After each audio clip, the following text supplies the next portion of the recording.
بسم اللہ الرحمن الرحیم ایاک نعبد و ایاک نستعین۔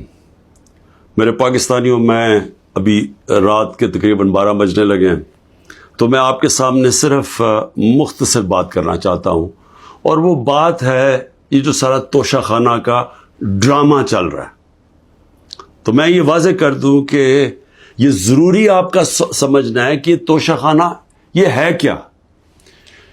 یہ توشہ خانہ 70 سال سے ایک ہی قانون بنا ہوا ہے توشہ خانہ کا، جو جس کو بھی تحفے ملتے ہیں 70 سال سے، چاہے prime minister, president, minister, army chief, وہ ساروں کا ایک ہی قانون ہے۔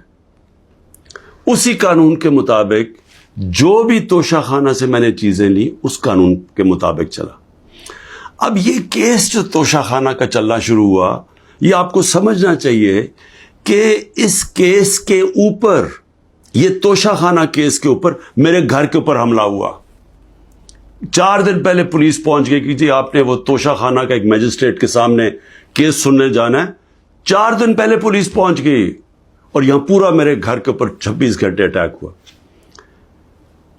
مجھے جب 9 مئی کو غیر آئینی اور قانونی طور پہ اغوا کیا گیا اسلام آباد ہائی کورٹ سے، تو مجھے جب جیل میں لے گئے پولیس لائنز میں، وہاں مجھے ایک دم پتہ چلتا ہے کہ ایک جج صاحب، جج ہمایوں دلاور وہاں بیٹھے ہوئے ہیں، اور وہ آپ کے اوپر توشہ خانہ کے کیس کے اوپر کوئی کاروائی کرنا چاہتے ہیں۔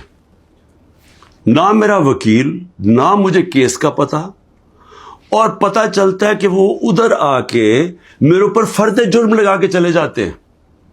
فرد جرم لگا سکتے ہی نہیں جب تک کہ میرے اوپر، جب تک مجھے پوری طرح بتایا نہ جائے کہ وہ ہے کیا، میرے سامنے فرد جرم لگتا ہے یا میرے وکیل کے سامنے۔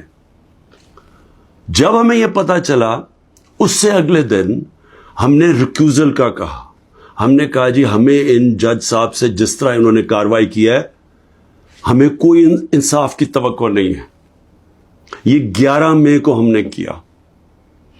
اس کے بعد بہرحال ایک پورا سلسلہ چلتا رہا، جس میں یہ واضح ہوتا گیا کہ ایک پلان بنا ہوا ہے کہ توشہ خانہ میں عمران خان کو ڈسکوالیفائی کرنا ہے۔ مجھے ایک سوال دیے گئے، 35 سوال دیے گئے، کوشچن جج صاحب نے کہ جی ان کے جواب دو۔ محرم کی چھٹیاں بھی تھی، خیر ہم نے بڑا زور لگا کے اس کا جواب تیار کیا۔ میں نے کوئی 1 گھنٹہ عدالت میں کھڑے ہو کے کل سارے سوالوں کا جواب دیا۔ انہوں نے 2 کوئی گواہ رکھے ہوئے تھے، سرکاری گواہ۔ کوئی بھی ایسی چیز نہیں تھی جو میں نے 35 سوالوں میں جواب نہیں دیے، ایک چیز کا جواب دیا۔ اور ایک جگہ جو یہ بات کدھر پھنس رہی تھی جی، کہ آپ نے جی یہاں توشہ خانہ نہیں لکھا، یعنی ہم نے سارے پیسے سب ڈکلیئرڈ تھے، جتنے توشہ خانہ کے پیسے تھے بینک میں ڈکلیئرڈ تھے، وہ سارے میرے الیکشن کمیشن کے سامنے ڈکلیئرڈ تھے، وہ میں جو FBR تھی اس کے سامنے ڈکلیئرڈ تھی، ویلتھ ٹیکس میں ڈکلیئرڈ تھا، سب کچھ ڈکلیئرڈ ہے۔ ایک جگہ پہ کہتے جی یہ پیسہ تو ہے، لیکن یہاں اس کے اوپر توشہ خانہ نہیں لکھا۔ اب یہ میرے اکاؤنٹنٹ نے بھرا ہوا تھا، 40 سال سے میری وہی اکاؤنٹنگ فرم ہے۔ تو میں نے اپنے گواہ میں لکھا کہ یہ اکاؤنٹنٹ کا کام ہے آ کے آپ کو ایکسپلین کرے، پیسے تو ہیں کہ جی اس نے توشہ خانہ پیسے کے آگے لکھا یا نہیں لکھا۔ حالانکہ وہ اکاؤنٹنٹ کلیئر ہے کہ قانونی طور پہ اس نے ٹھیک کیا۔ اب وہ اکاؤنٹنٹ نے آنا تھا۔ آج پتہ چلتا ہے جج صاحب کہتے ہیں جی 1 گھنٹے میں گواہ کو پروڈیوس کرو۔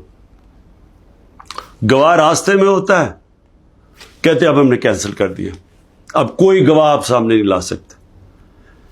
میں یہ سوال پوچھتا یہ کوئی ملٹری ٹرائل ہو رہا ہے؟ میرا رائٹ، میرا حق ہے فیئر ٹرائل کے لیے، یعنی ایک دم گواہ کینسل کر دیے۔ میں نے کوئی 5-6 گواہ لے کے آنے تھے تاکہ وہ ایکسپلین کرے، جو 35 کوشچنز انہوں نے بھیجے ان کے جواب میں مجھے موقع تو ملے کہ اگر کوئی پوچھے، میرا میرے وکیل ان کو سمجھانے کے لیے، گواہ تو اس لیے ہوتے ہیں، گواہی سارے کینسل کر دیے، اور آج اب ایسے لگ رہا ہے کہ کل فرد جرم قائم کر دیں گے. یعنی مجھے سمجھ نہیں آ رہی کہ یہ جلدی اتنی کیا ہے. کیا کل 2 دن، آج گواہ آ جائے، کل گواہ آ جائے، اس کے بعد پھر آپ نے جج صاحب فیصلہ کرنا ہے وہ آپ نے کرنا ہے. لیکن مجھے تو موقع ملے کہ ہر دنیا میں ایک موقع ملتا ہے انسان کو فیئر ٹرائل کا، وہ مجھے موقع دینا چاہیے. اور ابھی سپریم کورٹ میں یہ بھی کہہ دوں کہ ہم نے ریکیوزل کا بھی ان جج صاحب کا کہا ہوا ہے کہ ہمیں ان کے اوپر اعتماد نہیں ہے. وہ پڑا ہوا ہے اسلام آباد ہائی کورٹ میں. وہ اسلام آباد ہائی کورٹ بدقسمتی سے فیصلہ نہیں کر رہے چیف جسٹس صاحب. میں یہ بھی کہہ دوں کہ صرف اتنی زیادہ، پتہ نہیں میں کتنے کیسز میں ہوں، صرف 2 ججز کے اوپر میں نے ریکیوزل کا کہا ہوا ہے. ایک اسلام آباد ہائی کورٹ کے چیف جسٹس اور دوسرے یہ جسٹس دلاور. یہ میرا رائٹ ہے کہ اگر میں سمجھ رہا ہوں مجھے انصاف نہیں مل رہا تو میرا یہ حق ہے کہ میں ان کو ریکیوز کرواؤں، ان کو کہوں کہ کسی اور کو بھیج دے. اب وہاں بھی فیصلہ نہیں ہو رہا اسلام آباد ہائی کورٹ میں. ہم سپریم کورٹ میں گئے ہیں، سپریم کورٹ کہہ رہے ہیں کہ اسلام آباد ہائی کورٹ فیصلہ کرو، اور سپریم کورٹ نے کہا کہ تب تک انہوں نے، جسٹس دلاور نے فیصلہ نہیں کرنا جب تک کہ یہ اس کے اوپر فیصلہ نہیں ہوتا ٹرانسفر پہ. لیکن مجھے لگ رہا ہے کہ کل انہوں نے فیصلہ کر دینا ہے، اس لیے میں رات کو لیٹ آپ کے سامنے آ رہا ہوں. میں آخر میں ایک اور بات کہتا چلوں کہ فیس بک پہ 2014 میں جسٹس دلاور نے اپنی فیس بک پہ میرے اوپر ایسے ریمارکس دیے ہوئے ہیں جس سے لگتا ہے کہ وہ مجھے انصاف نہیں دے سکتے. یعنی ان کی ایک پرسنل ڈسلائک اس میں سامنے آ رہی ہے. ہم نے یہ چیف جسٹس صاحب اسلام آباد والوں کو کہا کہ دیکھیں یہ پریجوڈسڈ ہے. انہوں نے جا کے ایف آئی اے کو کہا کہ بتاؤ کہ جناب یہ ٹھیک ہے یا نہیں، یہ جو فیس بک پہ ان کی پوسٹ تھی. ایف آئی اے نے وہ چیک کر کے کہ کیونکہ وہ ڈیلیٹ کر چکے تھے پوسٹ، انہوں نے واپس کہا دی وہاں تو پوسٹ ہی نہیں ہے. دیکھیں بڑا آسان کام ہے. اگر آپ اس ملک میں انصاف چاہتے ہیں، میں چیف جسٹس صاحب اسلام آباد آپ کو بھی کہتا ہوں اور ایف آئی اے آپ کو بھی کہتا ہوں، ایک فیس بک کو ایک صرف لیٹر جانا چاہیے آپ سے، ایک ای میل کریں کہ یہ کیس ہو رہا ہے. 90 دن تک ان کے پاس ریکارڈ ہوتا ہے. اگر آپ ڈیلیٹ بھی کر دیں کوئی پوسٹ تو 90 دن تک فیس بک کے پاس اس کا ریکارڈ ہے.